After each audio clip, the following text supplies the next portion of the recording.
اور ویسے اللہ کے نزدیک جو باقی رہنے والی نیکیاں ہیں، باقیات الصالحات، وہی اللہ کے نزدیک نتائج اور عمل اور ثواب اور بدلے کے لحاظ سے بہتر ہے۔ کوئی واضح طور پر یہ حقیقت عیاں ہو گئی کہ اولاد اور مال امتحان ہیں، آزمائش ہیں، فتنہ ہیں، اور اس آزمائش میں پورا اترنے اور اس امتحان کے پرچے کو حل کامیابی سے کرنے کا طریقہ صرف اور صرف یہی ہے کہ ان کو اپنے لیے باقیات الصالحات بنا لیا جائے، کیونکہ ان نعمتوں پر سوال ہے۔ یاد رکھیے گا، وہ حساب لینے والا رب اولاد کی نعمت دینے کے بعد یہ سوال کرنے کا اختیار رکھتا ہے، اور اس سوال کا جواب ہم سب کو تیار کرنے کی ضرورت بھی ہے۔ سب اپنے آپ کو کٹہرے میں کھڑا کر کے پوچھیں یہ سوال کہ کیا میں نے سوال کی تیاری کر رکھی ہے؟ این ممکن ہے ہم میں سے کسی ایک والدین جس کو اللہ نے اولاد کی نعمت سے نوازا ہے، اس سے وہ پوچھے رب اللہم حاسبنا حسابا یسیرا، لیکن اللہ سبحانہ تعالیٰ این ممکن ہے وہ خالق وہ سوال کرے ان والدین کو جن کو اس نے اولادیں نوازی کہ دیکھو میں نے تمہاری گودوں میں امت رسول صلی اللہ علیہ وسلم کے صحیح سالم تندرست اعضاء والی اولادیں تمہاری گودوں میں ڈالی تھیں، بتاؤ کیا تم نے ان کو صرف اپنا ہی فرما بردار بنایا یا ان کو رب کا فرما بردار بنایا؟ کیا ان کو صرف اپنی برادری اور اپنے والدین اور اپنے ارد گرد کے لوگوں کا تابع دار بنایا یا ان کو اللہ کا عبادت گزار بنایا؟ کیا ان کو صرف دنیا دار بنایا یا دیندار بھی بنایا؟ کیا ان کو صرف اپنی خدمت گزاری کی تربیت اور طریقے سکھائے یا ان کو اللہ کی دین کی خدمت گزاری کے ادب اور سلیقے بھی سکھائے؟ تو مجھے سب اپنا اپنا محاسبہ کر لیں کہ ہم نے ان سوالوں کا جواب تیار کیا ہے۔ یہ نعمت عظمیٰ آزمائش ہے، امتحان ہے، بڑا کڑا امتحان ہے، اور اس میں کامیاب وہی ہے جو اس مال کو اور اس اولاد کو اپنے لیے باقیات الصالحات بنانے میں کامیاب ہو گیا، کیونکہ حدیث مبارکہ کے الفاظ ہمیں واضح طور پر فرماتے ہیں اور بتاتے ہیں کہ آپ صلی اللہ علیہ وسلم نے فرمایا فمن ماتا، کہ بس جو شخص فوت ہو گیا اس کے عمل کا سلسلہ منقطع ہو جاتا ہے، صرف 3 عمل اس کے مرنے کے بعد بھی جاری رہتے ہیں، اور یہ 3 عمل کیا ہیں؟ وہ نفع دینے والا علم، وہ علم نافع جو وہ اپنی زندگی میں لوگوں تک منتقل کر گیا، وہ مال جو اپنی زندگی میں وہ راہ خدا میں خرچ کر گیا، اور وہ نیک اولاد جو وہ اپنے پیچھے اپنے لیے صدقہ جاریہ بنا کے چھوڑ گیا۔ یہی وہ اولاد ہے جو باقیات الصالحات۔ ان والدین نے اپنی اولادوں کو جو خود اپنے ذاتی نمونے سے، اپنی ذاتی کوششوں سے یا کسی اور کی معاونت سے کچھ سکھانے، بتانے، تربیت، تزکیہ کرنے کا اہتمام اور کوشش اور ایفرٹ کی، اور اولادوں نے وہ سیکھا، اس کے فوت ہونے کے بعد وہ اولادیں دہراتی رہیں، تو اس عمل کا سلسلہ اس فوت ہونے والے کے شخص پہ منتقل ہوتا رہے گا۔ یہی ہے باقیات الصالحات، اور یہی ہے اولاد کا صدقہ جاریہ ہونا۔ اس کے برخلاف حدیث نے دوسری حالت سے بھی متنبہ کیا۔ آپ صلی اللہ علیہ وسلم نے صحابہ اکرام سے سوال کیا، کیا تم جانتے ہو کہ میری امت کا بانجھ کون ہے؟ کیا تم جانتے ہو کہ میری امت کا بانجھ کون ہے؟ صحابہ اکرام نے فوراً فرمایا یا رسول اللہ صلی اللہ علیہ وسلم، اللہ اور اللہ کے رسول صلی اللہ علیہ وسلم زیادہ جانتے ہیں۔ پھر آپ نے خود ہی خبر دی، آپ نے فرمایا یاد رکھنا میری امت کا بانجھ وہ شخص نہیں جس کی اولاد نہیں۔ ہم تو دنیاوی ٹرمینالوجی میں بانجھ اسی شخص کو کہتے ہیں نا۔ آپ نے فرمایا میری امت کا بانجھ وہ شخص نہیں جس کی اولاد نہیں، میری امت کا بانجھ وہ شخص ہے جس کی اولاد تو تھی، یعنی اللہ نے اس کو اولاد سے نوازا تھا، لیکن اس نے اس اولاد کی تعلیم اور تربیت کر کے اس اولاد کو اپنے لیے صدقہ جاریہ نہیں بنایا۔ یہ امت کا بانجھ ہے۔ اللہم لا تجعلنا منہم، اللہ ہمیں ان بدبختوں میں سے نہ بنا دے۔ تو یہ وہ نعمت عظمیٰ، یہ اللہ کی بڑی ہی بہت بڑی نعمت، یہ تو وہ نعمت ہے جس کی دعا انبیاء علیہ السلام نے بھی کی۔ حضرت زکریہ علیہ السلام نے اللہ سبحانہ تعالیٰ سے دعا مانگی تھی اولاد کی۔ ایک جگہ فرماتے نظر آتے ہیں ربی لا تذرنی فردا وانت خیر الوارثین، اللہ سبحانہ تعالیٰ مجھے تنہا نہ چھوڑنا، تو ہی بہترین وارث ہے۔ اور پھر اپنے لیے اولاد مانگتے ہوئے نظر آتے ہیں۔ سورہ آل عمران میں فرماتے ہیں ربی حب لی من لدنک ذریۃ طیبۃ انک سمیع الدعاء، تو دعائیں سننے والا ہے، دعائیں سننے والے سمیع الدعاء رب، مجھے کیا کر، مجھے اپنی نعمت اور اپنی اولاد کی اس انعام سے نواز دے۔ تو لہٰذا یاد رکھیے گا یہ نعمت عظمیٰ صدقہ جاریہ بنانا یہی والدین کی کامیابی کا ذریعہ ہے۔ تو کچھ حد تک اس نشست اور اگلی نشست میں بھی ہماری بنیادی بات اب اس بات پر ہوگی کہ اللہ کی اس نعمت، اس اولاد کے حقوق والدین پر کیا ہے، کیونکہ یاد رکھیے گا اللہ سبحانہ تعالیٰ اپنے حقوق معاف کر دے گا، اپنے بندوں کے حقوق معاف نہیں کرے گا، الا یہ کہ وہ جس کا حق غصب کیا گیا ہے وہ خود معاف کرے۔ تو اولادوں کے حقوق کیا ہیں؟ اس میں سے سب سے پہلا حق جب اللہ سبحانہ تعالیٰ اولادوں کی نعمت سے نوازتے ہیں تو اس رب کی اس نعمت پر سب سے پہلا حق اس اولاد کا یہ ہے کہ ولادت کے موقع پر اس نعمت کا ذکر اور شکر کیا جائے۔ کچھ اللہ سبحانہ تعالیٰ قرآن میں فرماتے ہیں نا وَاذْكُرُوا نِعْمَتِيَ الَّتِي أَنْعَمْتُ عَلَيْكُمْ، وہ نعمتیں جو میں تمہیں دیتا ہوں ان کا ذکر اور شکر کیا کرو۔ تو ولادت کے موقع پر اولاد کی نعمت کا شکر کرنا، وہ بیٹے ہیں، وہ بیٹیاں ہیں، ملی جلی اولاد ہے، صرف بیٹیاں ہیں، صرف بیٹے ہیں، ان کا شکر کرنا، راضی برضا رہنا، یہ پہلا حق ہے ولادت کے بعد اولاد کا۔ اللہ سبحانہ تعالیٰ سورہ شورى کی آیت نمبر 49 اور 50 میں فرماتے ہیں یخلق ما یشاء، وہ جو چاہتا ہے وہ بناتا ہے، یہب لمن یشاء اناسا ویہب لمن یشاء الذکورا، وہ جس کو چاہتا ہے بیٹیاں دیتا ہے اور جس کو چاہتا ہے وہ بیٹوں سے نوازتا ہے۔ وَيُزَوِّجُهُمْ ذُكْرَانًا وَإِنَاثًا، اور یا پھر ان کو ملی جلی بیٹیاں اور بیٹے دے دیتا ہے۔ وَيَجْعَلُ مَن يَشَاءُ عَقِيمًا، اور جس کو چاہتا ہے وہ بانجھ بنا دیتا ہے۔ إِنَّهُ عَلِيمٌ قدیر، بے شک وہ جاننے والا اور قدرت رکھنے والا ہے۔ تو لہٰذا ولادت اولاد کے بعد پہلا حق اس اولاد کا یہ ہے کہ اس کی ولادت پر شکر ہو، ذکر ہو، راضی برضا رہنے کا معاملہ، اور خاص طور پر ہمارے معاشرے، کیا وہ مکہ کے معاشرے کی طرح ہمارے معاشرے میں بھی بیٹیوں کی ولادت پر بھی ناراضگی، نہ شکری اور نہ پسندیدگی کا اظہار کرنا بدترین ناشکری ہے۔ نبی صلی اللہ علیہ وسلم نے واضح طور پر امت کو تاکید فرمائی تھی لا تکرہوا البنات انی ابو البنات، دیکھو تم بیٹیوں سے کراہت نہ کرو، بیٹیوں کو ناپسند نہ کرو، دیکھو میں بھی تو بیٹیوں ہی کا باپ ہوں۔ پھر آپ صلی اللہ علیہ وسلم نے بہت ہی پیاری سی حدیث ہے، اس میں آپ نے فرمایا کہ جس گھر میں بیٹی پیدا ہوتی ہے، جس گھر میں بیٹی پیدا ہوتی ہے، اللہ کے حکم سے اس گھر میں رحمت کے فرشتے اترتے ہیں۔ ہمارے معاشرے میں تو بیٹی کو زحمت سمجھا جاتا ہے، آپ نے زحمت کے زا کا یہ نقطہ اڑا کے اس کو رحمت بنا دیا۔ اس گھر میں رحمت کے فرشتے اترتے ہیں جو اس بیٹی کے سر پر شفقت سے ہاتھ پھیرتے ہیں اور اسے مخاطب ہو کر کہتے ہیں یہ ایک نازک جان ہے، یہ ایک نازک یا ایک کمزور جان ہے جو ایک کمزور جان سے پیدا ہوئی، جو اس کی کفالت کا ذمہ اٹھائے گا اللہ سبحانہ تعالیٰ اس کی موت کے وقت تک اس کی معاشی کفالت کا ذمہ اٹھا لے گا۔ ایک اور حدیث میں آپ صلی اللہ علیہ وسلم نے یہ خوشخبری بھی دے دی کہ یہ بیٹیاں جنت میں نبی صلی اللہ علیہ وسلم کے قرب اور ہمسائیگی کا ذریعہ ہیں۔ آپ نے فرمایا جو دو سے زائد بیٹیوں سے آزمایا گیا، اس نے بیٹوں کو بیٹیوں پر ترجیح نہیں دی، ان کو اچھی تعلیم اور تربیت دی، اور جب وہ بالغ ہو گئیں تو ان کا نکاح کر دیا۔ تو یہ بیٹیاں جنت میں اس کے لیے میرے ساتھ یوں قرب، یعنی آپ صلی اللہ علیہ وسلم نے اپنی 2 انگلیاں دکھا کر فرمایا میرے ساتھ یوں کرنے کا ذریعہ اور وسیلہ بن جائیں گی۔ یہ بیٹیاں قیامت کے دن، یہ بھی یاد رکھیے گا کہ حدیث مبارکہ ہمیں بتاتی ہے کہ یہ بیٹیاں قیامت کے دن والدین کی سفارش اور ان کی سفارش اور ان کی شفاعت کا ذریعہ بھی بنے گی۔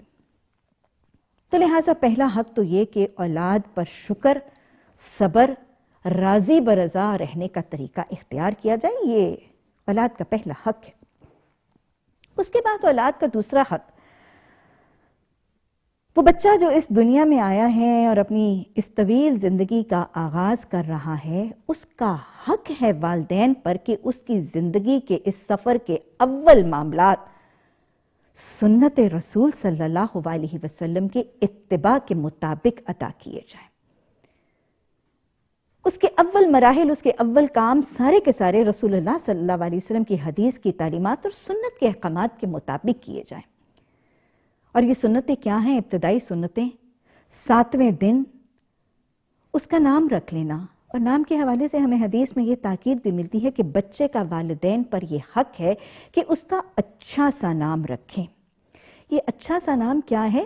جس کے معنی اچھے ہیں۔ ویسے یاد رکھیے گا کہ ناموں کے اندر نحوست اور بدشگونی کا تصور شریعت میں کہیں موجود نہیں ہے، اور بدشگونی ویسے شرک کا معاملہ جو ہے اس کو سمجھا جاتا ہے۔ بہرحال ایک اچھا سا نام رکھنا جس کے معنی اور مطلب اچھے ہیں، یہ بچے کا والدین پر حق ہے۔ پھر 7ویں دن اس کا عقیقہ کرنا، کیونکہ حدیث میں آپ صلی اللہ علیہ وسلم نے فرمایا کہ ہر بچہ اپنے عقیقے کے عوض اس کی جان رہن ہے، اور یہ سنت رسول صلی اللہ علیہ وسلم سے ان کے نواسوں کے حوالے سے بھی یہ ثابت ہے۔ پھر 7ویں دن سر کے بالوں کا منڈوانا اور اس کے برابر چاندی صدقہ اور خیرات کرنا، یہ بھی سنت سے ثابت ہے۔ اور یہ بھی یاد رکھیے گا کہ عقیقہ اگر 7ویں دن کے بعد ہوا تو وہ سنت نہیں، پھر وہ صدقہ ہوگا۔ اور پھر 7ویں دن ختنے کے کرنے کی تاکید جو فطرت سمجھی جاتی ہے، اس کی بھی تاکید حدیث میں موجود ہے۔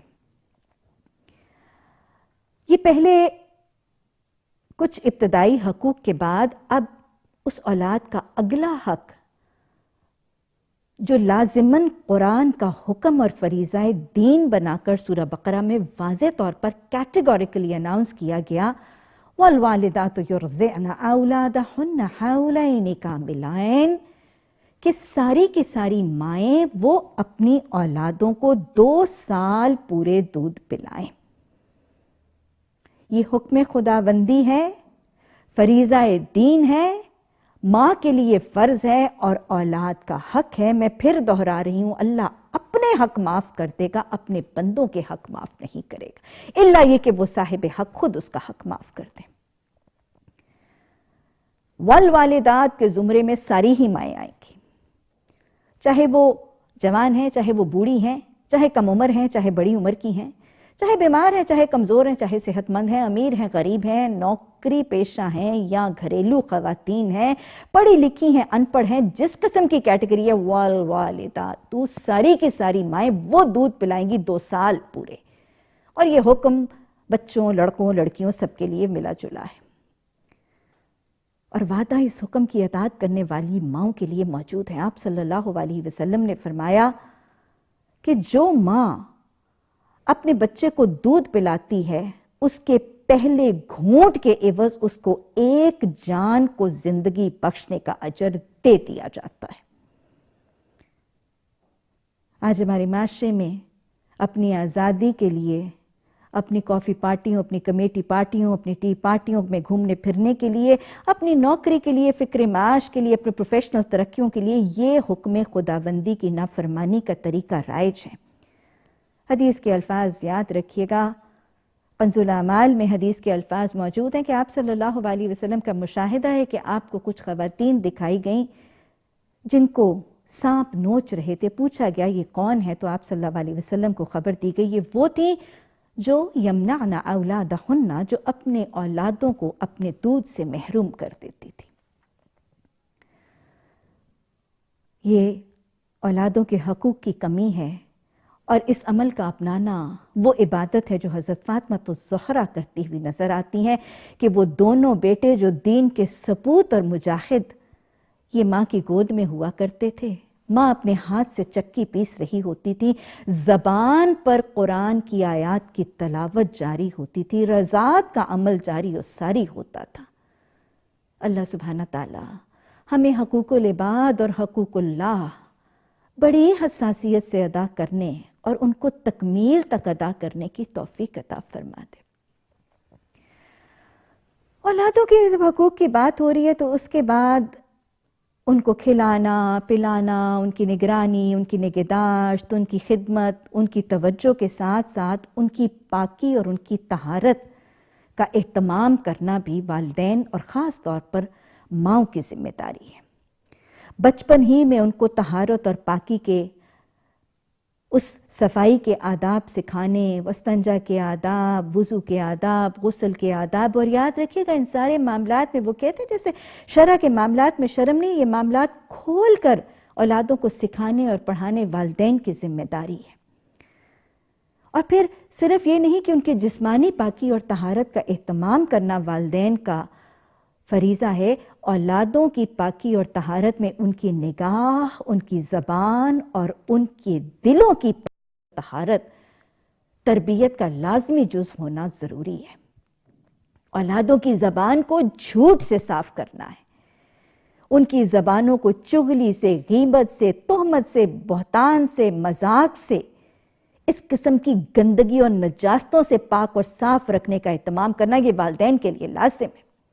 ان کے دلوں کو بغض، کینے، قدورتوں، نفرتوں، حسد، ہرس، خوس، طمع، لالچ، تکبر جیسے گندے گھنونے جذبات سے صاف رکھنا، یہ بھی ان کی پاکی اور طہارت کے لیے والدین ہی کی ذمہ داری ہے۔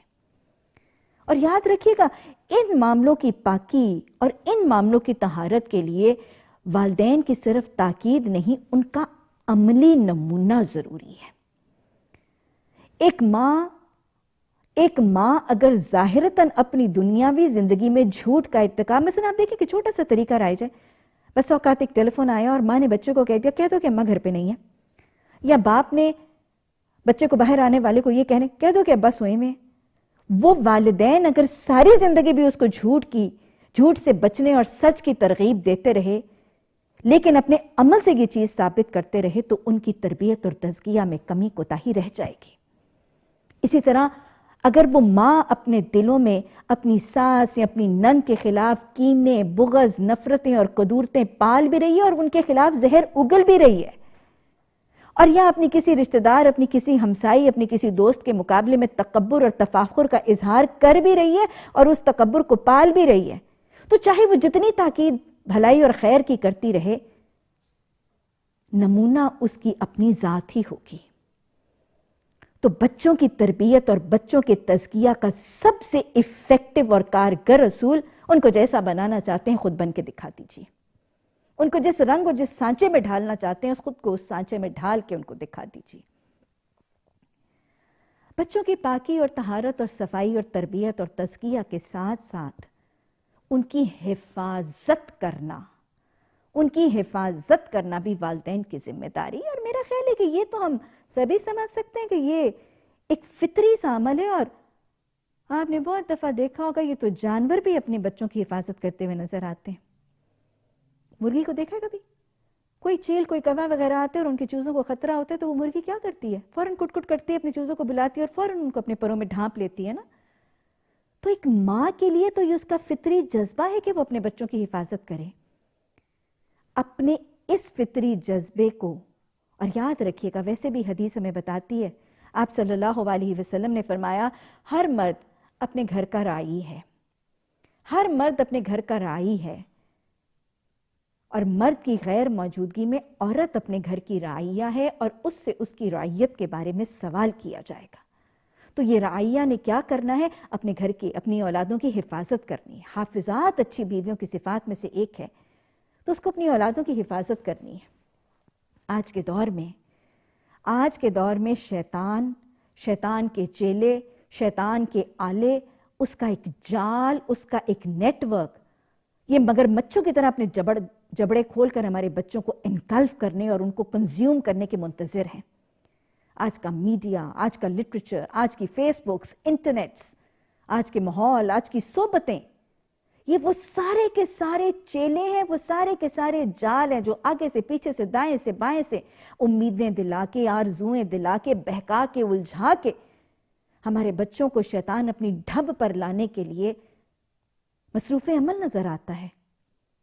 تو آج اپنے بچوں کے ماحول کو ٹائٹریٹ کرنا، ان کی صحبتوں کی سرویلنس اور چیکنگ کرنا، ان کے ایمان، ان کے عقیدوں، ان کے اخلاق، ان کی حیا، ان کی عزتوں اور آبروؤں کی حفاظت کرنا آج والدین کے لیے انتہائی ضروری ہے۔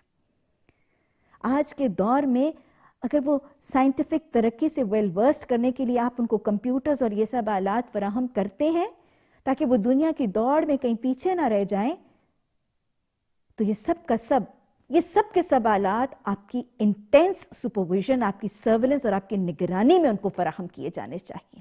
ان کا ماحول، ان کی صحبت، ان کی دوستیاں، یہ سب آپ کی اکاؤنٹیبلٹی اور آپ کی چیکنگ اور آپ کی اسٹرکٹ سرولنس کے اندر ہونی چاہیے۔ آج کے اس دور میں انہ لکم عدو مبین، شیطان کے خلاف حفاظت کرنا اولادوں کے حفاظت سے ہم سب کے لیے لازم ہے، ہر رائی اور ہر رائیہ کے لیے ضروری ہے۔ یہ حق ہے آج کی اولادوں نہیں، ہر دور کی اولادوں کا اپنے والدین پر، اور یہ فطری جذبہ ہے جو اللہ سبحانہ تعالیٰ نے ماں کے دل میں لازماً ڈالا ہے۔ اس حفاظت کے ساتھ ساتھ اگلا معاملہ جو اولادوں کے حوالے سے بہت ہی لازم ہے، اور حدیث میں آتا ہے کہ آپ صلی اللہ علیہ وسلم نے فرمایا کہ بہترین تحفہ اور بہترین ہدیہ جو والدین اپنی اولادوں کو دے سکتے ہیں وہ کیا ہے؟ اعلیٰ تعلیم اور تربیت۔ بہترین تحفہ جو والدین اپنی اولادوں کو فراہم کر سکتے ہیں وہ کیا ہے؟ اعلیٰ تعلیم اور تربیت۔ اپنی اولادوں کی تعلیم اور تربیت میں جو نسخہ اور جس چیز کو سب سے زیادہ اہمیت، اولین ترجیح، پرائمری پرائیورٹی اور بنیادی اصول رکھنا لازم ہے، وہ رب کی پہچان ہے۔ بچوں کی تعلیم میں، ان کی ایجوکیشن میں، ان کی تربیت میں، ان کے تزکیہ میں، ان کی ٹریننگ کے مراحل میں پہلی چیز جو سب سے اہم ہے وہ اللہ کی پہچان ہے۔ اللہ کی پہچان، اس کی ذات، اس کے صفات، اس کے اختیارات، اس کی عبادت کا عادی بنانا، یہ پہلی تربیت اور تعلیم کا لازمی جزو ہے۔ اپنے خالق، اپنے مالک، اپنے رازق کا تقوی ڈالنا، اس کی محبت دلوں میں ڈالنا، اس کی پہچان سے دلوں کو اجاگر کرنا، یہ پہلا معاملہ ہے جو والدین کو اپنی اولادوں کی تعلیم کے معاملے میں اختیار کرنا ہے۔ اللہ کی پہچان کے بعد اگلا تعلیم کے حوالے سے، ان کی تربیت اور تعلیم اور ان کی تزکیہ اور ان کی ٹریننگ کے حوالے سے اگلا معاملہ لازم ہے وہ محمد صلی اللہ علیہ وسلم، محبوب خدا صلی اللہ علیہ وسلم کا تعارف، رسول رحمت صلی اللہ علیہ وسلم کی محبت اور آپ کی سنتوں کی تربیت اور عادت ڈالنا، یہ تربیت کا اگلا اہم جزو ہے۔ اپنی اولادوں کو سنت کا اتباع لازماً سکھانا یہ والدین کی لازم ذمہ داری اور اولادوں کا حق ہے۔ یہ ماں، آج کی مائیں، آج کی نانیاں، آج کی دادیاں، ان کے لیے ایک لازمی عنصر ہے۔ یاد رکھیے گا، جب ہمارے معاشرے کے اندر مرد اپنے فکر معاش کے لیے اتنے مصروف ہے کہ ان کے لیے ان تربیتوں کا وقت نہیں ہے۔ یہ ماں ہوگی کہ جب صبح اپنے بچے کو اٹھا رہی ہے تو محبت اور پیار سے اس کا سر سہلاتے ہوئے ساتھ ساتھ مسنون جاگنے کی دعا کے کلمات اپنی زبان سے ادا کرتی جا رہی ہے۔ وہ جب بچے کو سونے کے لیے رات کو رخصت کر رہی ہے تو مسنون دعاؤں کے الفاظ، سونے کی مسنون دعاؤں کے الفاظ اپنی زبان پر جاری کیے ہوئے ہیں۔ وہ اپنے ساتھ اپنے بچے کو واش روم میں لے جا رہی ہے تو فوراً اس کا بازو یا ہاتھ تھام لیتی ہے، بیٹا نہیں، پہلے سیدھا پاؤں نہیں، پہلے الٹا پاؤں رکھو، اور ساتھ ساتھ اپنی دعا پر دعا اپنی زبان پر جاری کرتی ہے۔ جب واش روم سے باہر نکل رہی ہے تو ساتھ ہی اپنے بچے کو ایک آدھ دفعہ لگاتار یہ تربیت کرتی رہتی ہے، پہلے الٹا نہیں، پہلے سیدھا پاؤں باہر رکھو۔ سواری پر چڑھتے ہوئے، سواری سے اترتے ہوئے، کھانا کھاتے ہوئے، پانی پیتے ہوئے، دودھ پیتے ہوئے، وہ سارے مسنون آداب سکھاتی چلی جاتی ہے، روٹین میں اور نوم میں۔ یہ ہے وہ ماؤں کا کیریکٹر جو آج مجھے اور آپ کو اپنانا ہے۔ اور یاد رکھیے گا، بچوں کو والدین نے اور ماؤں نے ابتدا میں جو دین سکھانا ہے وہ یہی چھوٹی چھوٹی سنتیں ہیں۔ ایک چھوٹے سے بچے کو 2 سال کے 30 سال کے بچے کو آپ مجھے بتائیں کہ جب ہم نے دین اسلام کے دائرے میں داخل کرنا ہے، ان کو اسلام سکھانا ہے، ان کو مسلمان بننے کا طریقہ سکھانا ہے، تو کیا اس چھوٹے سے ننھے سے ذہن کو اور چھوٹی سی سوچ والے بچے کو کیا ہم وراثت کے احکامات پڑھائیں گے؟ کیا ہم اس کو سرقہ کی حدود یا اس کو رجم کی سزاؤں کے طریقے اور قوانین سمجھائیں گے؟ اس چھوٹے سے ننھے منھے مسلمان کو تو یہی وہ سنتیں ہیں اور یہی وہ آداب زندگی کی دعائیں ہیں جو اس کو اس بنیاد میں ڈالنی ہے۔ یہ بالکل ویسا ہی عمل ہے جو ہم اپنی نارمل مونٹیسری اور کنڈرگارٹن ایجوکیشن میں اڈاپٹ کرتے ہیں۔ مثلا آپ دیکھیں کہ جب بچہ اسکول میں جاتا ہے تو سب سے پہلے کیا کیا جاتا ہے؟ سب سے پہلے اس کو ABC سکھائی جاتی ہے، الف بے پہ سکھائی جاتی ہے، 1 2 3 سکھائی جاتی ہے، اور پھر کیا ہوتا ہے؟ ایسا ہی ہوتا ہے، آپ سب جانتے ہیں۔ وہ آہستہ آہستہ بڑے لیبوریسلی، بڑی محنت اور مشقت سے 1 2 3 سکھایا جانے والا بچہ آہستہ آہستہ کچھ سالوں کے بعد لمبے لمبے الجبرا کے اور لاگریدمز کے سوال حل کرنے ہی لگتا ہے نا۔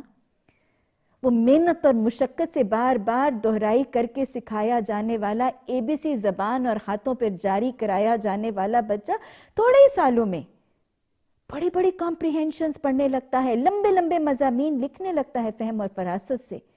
ایسا ہی ہوگا، یقیناً ایسا ہی ہوگا۔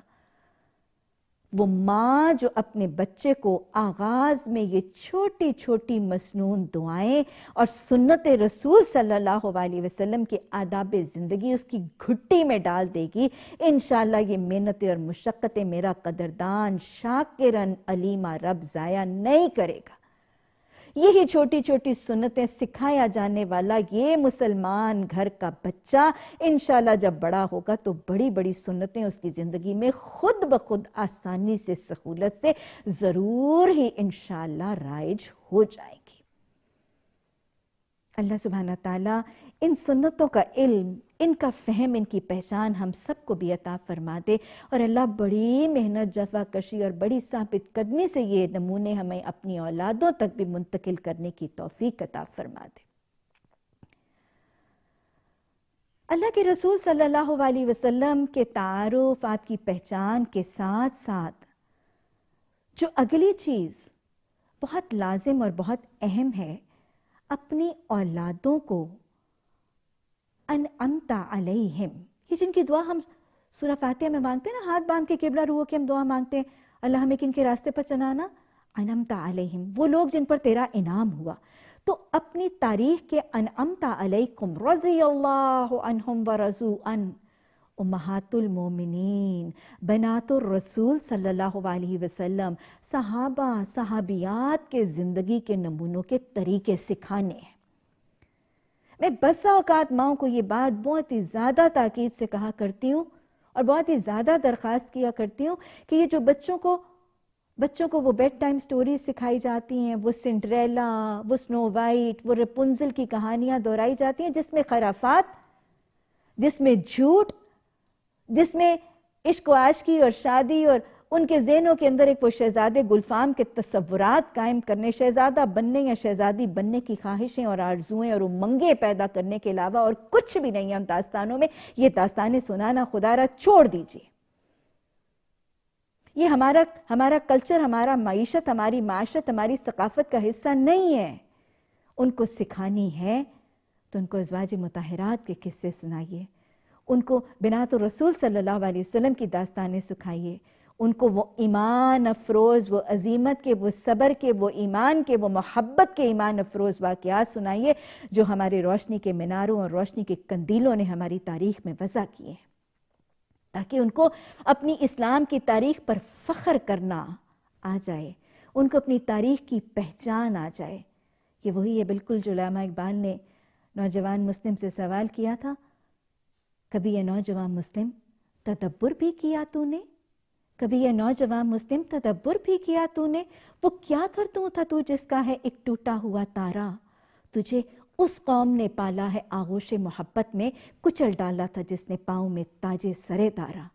یہ ہے وہ تعارف، یہ ہے وہ تعارف حضرت خالد بن ولید کا، طارق بن زیاد کا، یہ ہے وہ تعارف جو ہمیں کروانا ہے اپنی نوجوان نسلوں سے، تاکہ ان کو انعمت علیہم کا راستہ آ جائے۔ رضی اللہ عنہم ورضوا عنہ کہ زندگی کے طریقے آ جائیں، ان کا حسن ان کی آنکھوں میں سما جائے اور اس راستے پر چلنا ان کے لیے آسان اور سہل ہو جائے۔ اس کے بعد جب اولادوں کی تعلیم تربیت کے یہ مراحل جاری ہوں تو اس سارے کے سارے مرحلے میں ایک اور حق جو اولادوں کا ہے اور ایک اور فرض جو سنت کے حوالے سے ثابت بھی ہے، اولادوں سے محبت کرنا۔ اولادوں سے محبت کرنا، اور صرف محبت ہی نہیں، محبت کا اظہار کرنا بھی محبوب خدا صلی اللہ علیہ وسلم کی سنت سے ثابت ہے۔ ایک موقع پر نبی صلی اللہ علیہ وسلم کی گود مبارک میں ایک بچہ، کچھ روایات میں آتے ہیں حضرت امام حسن، کچھ میں حضرت امام حسین کا تذکرہ آتا ہے، وہ بچے موجود تھے، آپ صلی اللہ علیہ وسلم محبت کا اظہار کر رہے ہیں، چوم رہے ہیں، بوسے لے رہے ہیں، اور ایک بدو آیا، اور بدو نے بڑی حیرت سے رسول رحمت صلی اللہ علیہ وسلم کو کچھ دیر دیکھا، اور پھر آپ صلی اللہ علیہ وسلم سے بڑے تعجب سے پوچھا، یا رسول اللہ صلی اللہ علیہ وسلم، میرے تو بہت سے بچے ہیں، میں تو ان کے ساتھ کبھی اس طرح محبت کا اظہار نہیں کرتا۔ آپ صلی اللہ علیہ وسلم نے فوراً اس سے مخاطب ہو کر فرمایا، اگر اللہ سبحانہ تعالیٰ نے تمہارے دل سے رحم کو ثبت کر لیا ہے تو پھر ہم کیا کریں؟ تو لہٰذا یہ دلوں سے رحم کو ثبت کر لینے کا طریقہ ہے، یہ پسندیدہ نہیں ہے۔ اولادوں سے محبت کرنا، محبت کا اظہار کرنا، یہ ہمارے نبی صلی اللہ علیہ وسلم کی سنت ہے، اور ایک نہیں بہت سے نمونے موجود ہیں۔ آپ صلی اللہ علیہ وسلم حضرت فاطمہ رضی اللہ تعالی عنہا، آپ فرماتے ہوئے نظر آتے ہیں، فاطمہ میرے جسم کا ٹکڑا ہے، اور صرف یہ زبان نہیں ہے، الفاظ نہیں ہے، اس کا اپنا ایک سنت کا مظاہرہ بھی نظر آتا ہے۔ حضرت فاطمہ رضی اللہ تعالی عنہا جب نبی صلی اللہ علیہ وسلم کو ملاقات کے لیے تشریف لاتی، بس اوقات راوی کہتے ہیں کہ آپ صلی اللہ علیہ وسلم اپنی نشست سے کھڑے ہو جاتے، آپ اٹھ کر اپنی بیٹی کا استقبال کرتے، اپنی بیٹی کے ہاتھ پر بوسہ دیتے، اپنی بیٹی کی پیشانی کو چوم لیتے، اور کچھ روایات میں یہ بھی آتا ہے کہ نبی صلی اللہ علیہ وسلم اپنے کندھے کی چادر اتار کر اپنی جگہ پر رکھتے اور اپنی جگہ اپنی اس جسم کے ٹکڑے کو خود بٹھا لیتے۔ نبی صلی اللہ علیہ وسلم کی یہ بیٹی رخصت ہو کر ایک گھر میں تشریف لے جاتی ہے، اور وہ گھر نبی صلی اللہ علیہ وسلم کے گھر سے ذرا دور ہے۔ آپ صلی اللہ علیہ وسلم کی یہ خواہش ہے کہ دل میں کبھی بیٹی میرے پاس ہوتی۔ ایک صحابی کا گھر نبی صلی اللہ علیہ وسلم کے گھر کے قریب ہے، اور ان کو نبی صلی اللہ علیہ وسلم کی خواہش کا احساس اور خبر ملتی ہے، تو اپنا گھر حضرت فاطمہ رضی اللہ تعالی عنہا اور حضرت علی رضی اللہ تعالی عنہ کے لیے پیش کرتے ہیں۔ حضرت فاطمہ اس گھر میں منتقل ہوتی ہیں، اور آپ صلی اللہ علیہ وسلم اپنے اس صحابی کے حق میں دعا فرماتے ہیں، اللہ تیری آنکھیں ٹھنڈی کرے، تو نے میری آنکھیں ٹھنڈی کر دی۔ گویا بیٹی کا قریب آ جانا نبی صلی اللہ علیہ وسلم کی آنکھوں کی ٹھنڈک کا معاملہ تھا۔ یہ ہے وہ محبت کا اظہار، یہی ہے وہ ان کی قرب اور ان کی کمپنی کو انجوائے کرنا۔ آپ صلی اللہ علیہ وسلم سفر سے واپس تشریف لاتے ہیں تو آپ کا طریقہ کیا تھا کہ آپ مسجد نبوی میں پہلے 2 نفل ادا کرتے تھے، اور پھر سب سے پہلے کس کے گھر؟ حضرت فاطمہ رضی اللہ تعالی عنہا کے گھر تشریف لے جاتے۔ صرف اپنے بچوں ہی کے ساتھ نہیں، اپنے بچوں کے بچوں کے ساتھ محبت کا اظہار ہے۔ حضرت امامہ، حضرت زینب رضی اللہ تعالی عنہا کی وہ یتیم بچی ہیں، نبی صلی اللہ علیہ وسلم نماز کی حالت میں ہوتے، قیام میں کھڑے ہوتے، حضرت امامہ کو اٹھا لیتے، رکوع اور سجود میں جانے سے پہلے بٹھا لیتے، پھر قیام میں آنے سے پہلے اپنی نواسی کو اٹھا لیتے۔ ہار ملا، تحفتاً آیا، آپ صلی اللہ علیہ وسلم نے فرمایا یہ میں اس کو دوں گا جو مجھے سب سے زیادہ محبوب ہے۔ کچھ لوگوں نے سمجھا شاید حضرت عائشہ کو یہ تحفہ دیا جائے گا۔ آپ صلی اللہ علیہ وسلم نے اپنی نواسی حضرت امامہ کو یہ تحفہ، ہار کا یہ تحفہ نواز دیا۔ حضرت امام حسن، حضرت امام حسین، ان سے محبت کے کتنے خوبصورت واقعات موجود ہیں۔ آپ صلی اللہ علیہ وسلم کی ران مبارک پر دونوں نواسے بیٹھے ہیں، آپ صلی اللہ علیہ وسلم اپنا شفقت سے ان کے سر پر ہاتھ پھیرتے چلے جا رہے ہیں، دست مبارک پھیرتے چلے جا رہے ہیں، اور اپنے لبوں سے ان کے سر پر بوسے لیتے چلے جا رہے ہیں، اور ان کے سر کی خوشبو سونگھتے چلے جا رہے ہیں۔ اور پھر آپ صلی اللہ علیہ وسلم اپنے ہاتھ اٹھا کر اپنے نواسوں کے لیے دعا فرماتے نظر آتے ہیں، الہی میں ان سے محبت کرتا ہوں، تو بھی ان سے محبت کر۔ یاد رکھیے گا اولادوں کے حق میں سے ایک حق یہ بھی ہے کہ ان کے لیے کثرت سے دعا کی جائے، کیونکہ یاد رکھیے گا والدین کی دعائیں بھی تو اولاد کے حق میں قبول ہوتی ہیں نا۔ اور پھر صرف یہی نہیں، بہت محبت سے پبلکلی بھی اپنی اس محبت کو سب کے سامنے ظاہر کیا جا رہا ہے۔ ایک دفعہ مدینہ کی گلی میں نبی صلی اللہ علیہ وسلم کے شان و مبارک پر آپ صلی اللہ علیہ وسلم کے نواسے سوار ہیں۔ ایک صحابی نے دیکھ کر کہا کیا خوب سواری ہے۔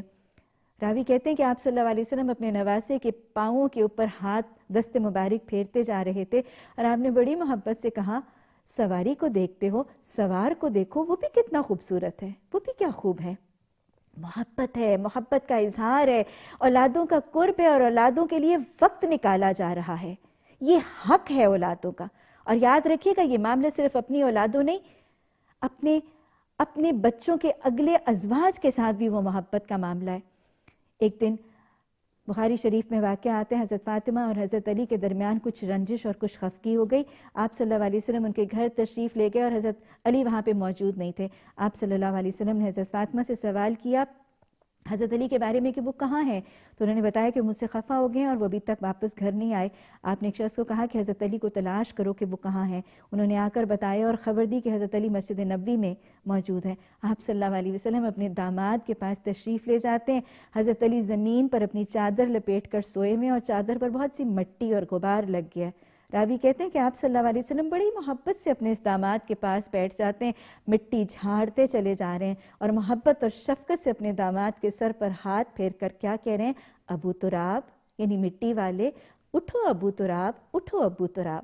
تو یہ وہ محبت کا انداز ہے جو اپنی تمام اولادوں کے ساتھ نظر آتا ہے۔ اور کتنی شدید محبت ہوگی، اپنے داماد تک سے کتنی شدید محبت ہوگی کہ ایک موقع پر حضرت علی رضی اللہ تعالیٰ عنہ آپ صلی اللہ علیہ وسلم سے یہ سوال کرتے ہوئے نظر آتے ہیں۔ ہم سب اپنے آپ کو اس کٹہرے میں رکھ کے تو دیکھیں، کیا ہم کبھی اس پیمانے پر پہنچ سکیں گے کہ ہمارے داماد اور ہماری بہویں آ کے ہم سے یہ سوال کریں؟ حضرت علی نبی صلی اللہ علیہ وسلم سے سوال کرتے ہیں، یا رسول اللہ صلی اللہ علیہ وسلم، کیا آپ کو میں زیادہ محبوب ہوں یا فاطمہ؟ کیا آپ کو میں زیادہ محبوب ہوں یا فاطمہ؟ اخلاق کا، عدل کا، محبت کا وہ پیمانہ کہ ایک داماد کو یہ گمان ہونے لگے کہ میں واقعتاً اور حقیقتاً شاید اس بیٹی کے درجے پر پہنچ چکا ہوں۔ یہ ہے وہ عدل، یہ ہے وہ محبت کا بہت خوبصورت اخلاق والا رویہ۔ اب پہ جواب کتنا پیارا ہے۔ آپ صلی اللہ علیہ وسلم نے فرمایا علی تم فاطمہ سے زیادہ محبوب ہو اور فاطمہ تم سے زیادہ پیاری ہے۔ اللہ سبحانہ تعالیٰ سیرت کے یہ نمونے، سنت کے یہ رنگ، حدیث کی یہ تعلیمات اللہ سبحانہ تعالیٰ ہمارے دلوں میں سما جائیں، اللہ ہماری آنکھوں میں ان کا رنگ رچ بس جائے، اور اللہ ان تعلیمات کے رنگ میں ہمیں اپنی اولادوں کی تربیتیں کر کے اپنی اولادوں کو اپنے لیے باقیات و صالحات بنانے کی توفیق عطا فرما دے۔ ربنا لا تزغ قلوبنا بعد إذ هديتنا وهب لنا من لدنك رحمة إنك أنت الوهاب۔ آمین ثم آمین۔